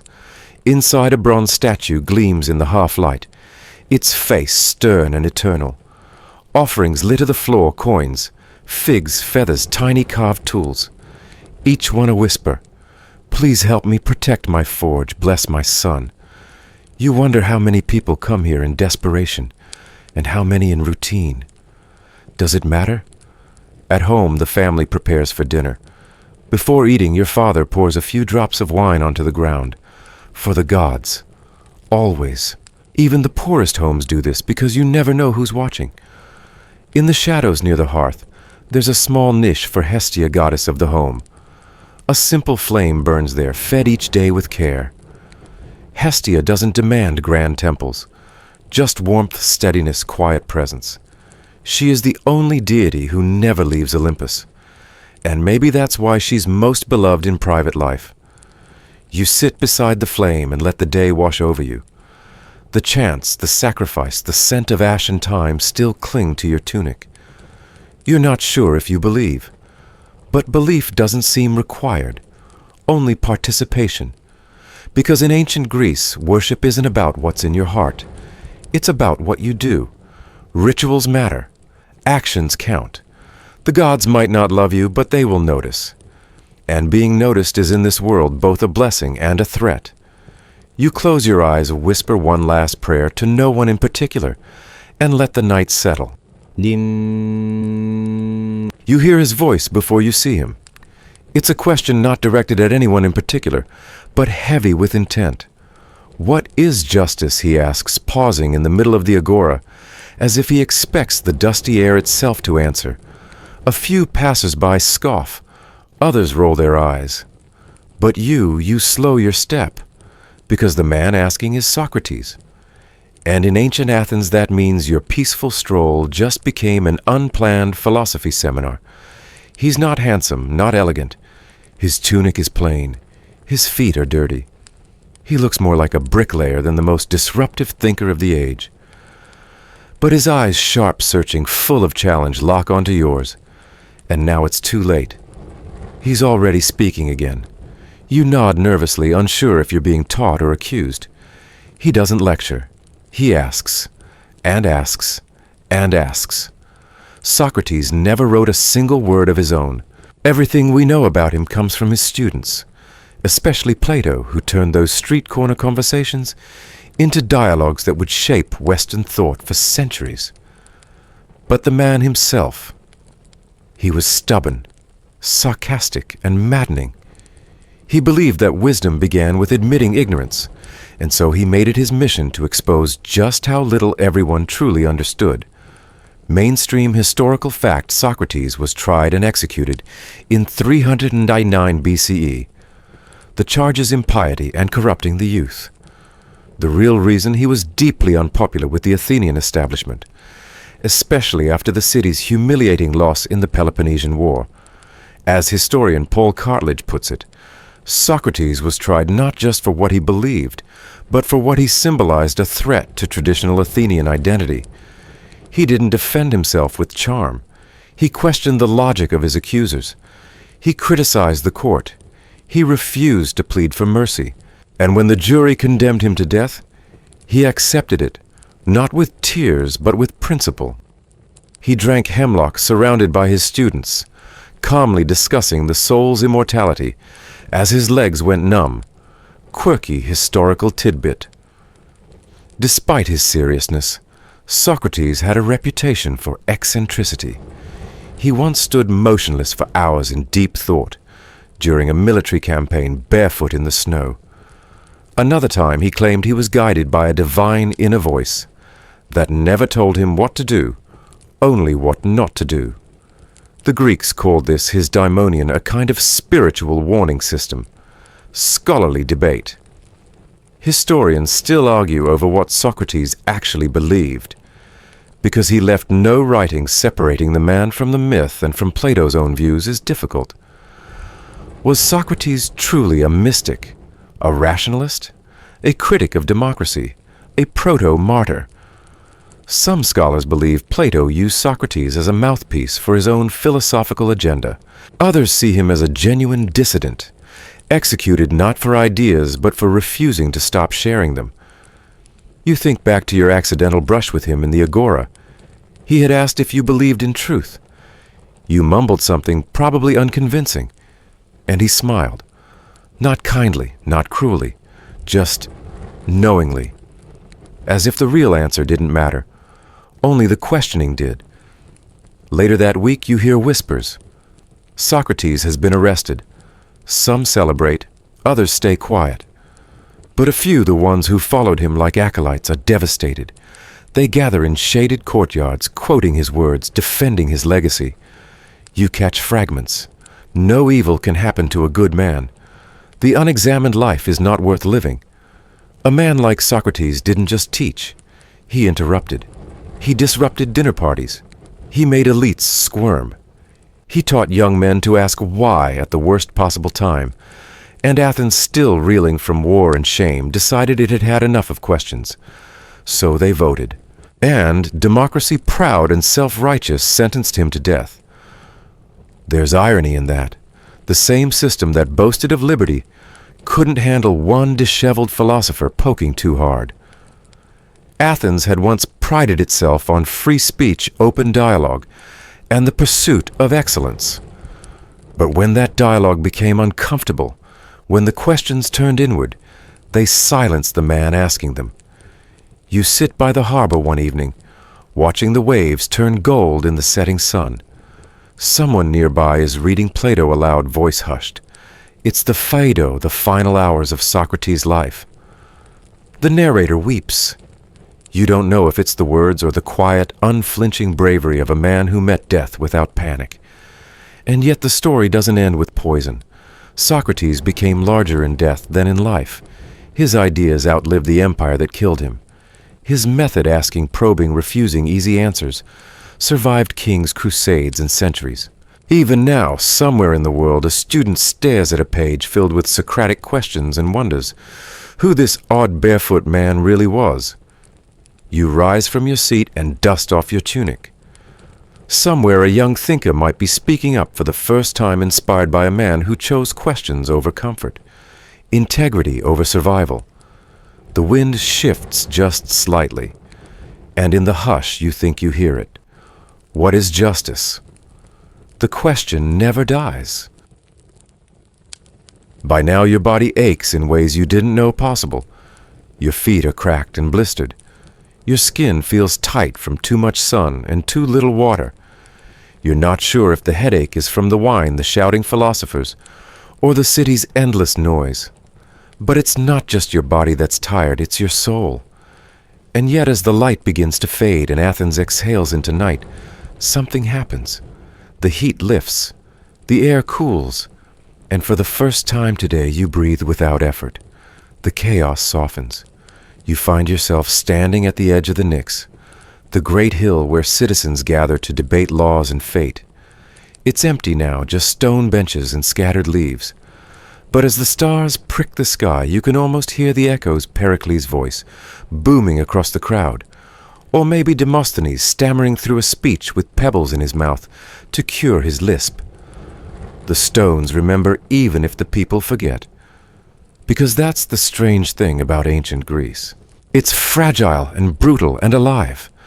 It pushes you down, burns your skin, starves your belly, and then offers you poetry. In the distance, the Parthenon glows. Not like a monument, like a memory. The columns rise against the darkening sky, each one whispering something old and stubborn. You sit on the grass knees, pulled up, and listen. And you realize something. Even if you barely survive today, you are a part of something vast. Mainstream historical fact. The cultural legacy of ancient Greece, its literature, architecture, philosophy, and politics, has endured for millennia. The works of Homer, Sophocles, and Thucydides continue to be studied around the world. The Parthenon, despite war, earthquakes, and looting, still stands as a symbol of classical beauty. As historian Edith Hall writes, ancient Greece is not a place but an idea revived, reimagined, and reinterpreted endlessly. You reach into your bag and pull out a scroll someone gave you in the agora, a poem by Sappho, fragile as a leaf. The words are soft, written centuries ago, and yet they bloom inside your head, as if they were meant just for this moment. Someone, I say, will remember us. Quirky historical tidbit. In some parts of ancient Greece, people believed the soul lingered near the body for several days after death. They left food and wine at graves, whispered names into the wind, and even carved words into stones, not for the living, but for the spirit. Be kind to me, one reads. I was like you once. You walk through the streets in near silence. The fish sellers have packed up. The children are asleep. Even the goats seem more respectful. The moon hangs low, casting silver on clay rooftops. In doorways, families talk in murmurs. A flute plays somewhere. The city, exhausted and proud, finally rests. But in your mind, the day plays back in pieces. You remember the scraping of the bronze blade during your bath, the crushed fig in your mouth, the way the sun turned the stone street into fire beneath your soles. You remember the crowded theater with no toilets, the philosopher's unblinking stare, the coin pressed into the dead man's mouth. And yet, despite all of it, you felt something else too. A pull. Because ancient Greece, for all its misery, doesn't let go easily. Its ideas are sharp. Its gods are demanding. Its streets smell like olive oil, sweat, and possibility. And even after a single day, you're no longer just visiting, you're tangled in it. You pass a mural painted on the wall of a public building, Apollo, with his lyre casting light. Athena lifting a spear, eyes unblinking. Behind them a field of written names, some etched by officials, others scratched by unknown hands. A democracy of voices imperfect and loud and beautifully unfinished. Scholarly debate scholars still argue what ancient Greece truly was. Was it a land of freedom or a system built on slavery? Was democracy real or limited to a select few? Were its thinkers universal geniuses or privileged men of their time? The truth, as always, lies somewhere in between. But one thing is certain.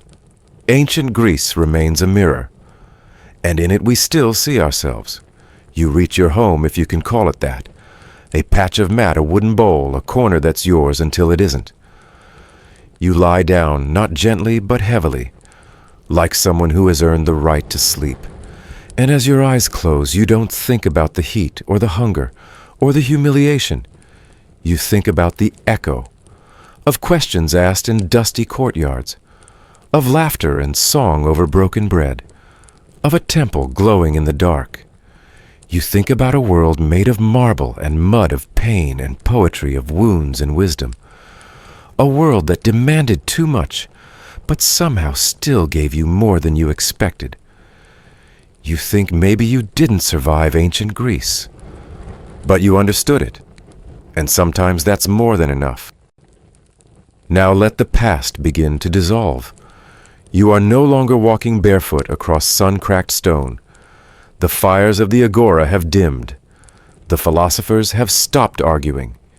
Even the goats, yes, the ones that wandered into your bedroom, have finally settled into sleep. Let your breath soften. Let your thoughts drift like incense smoke, curling through a temple doorway. You've made it. You lived just barely through a day in ancient Greece. And though your feet are sore, and your stomach's still rumbling from that barley bread, there's a quiet comfort now. A realization that behind the grime, behind the hardship, behind the endless uphill climbs, there was something strangely beautiful. Because ancient Greece was never about comfort. It was about endurance. It was about ideas born in dust and dreams etched into stone. It was about asking questions that had no answers, and building temples not for safety, but for the sky. And now, with the cool hush of sleep drawing near, those old voices begin to fade. Not in silence, but in harmony. Sappho's songs drifting in twilight. Socrates still muttering to himself. The footsteps of a tired worker placing an olive branch beside a grave. So as you lie there, safe, warm, and blessedly modern, know this. You walked a mile in their sandals. You survived a world that never paused. And even as the stones crumble, and the myths shift and the gods change names, what remains is the feeling that somewhere in the dim glow of a flickering oil lamp, you shared in something timeless. Close your eyes. Let the echoes fall away. Sleep now, traveler. You've earned your rest.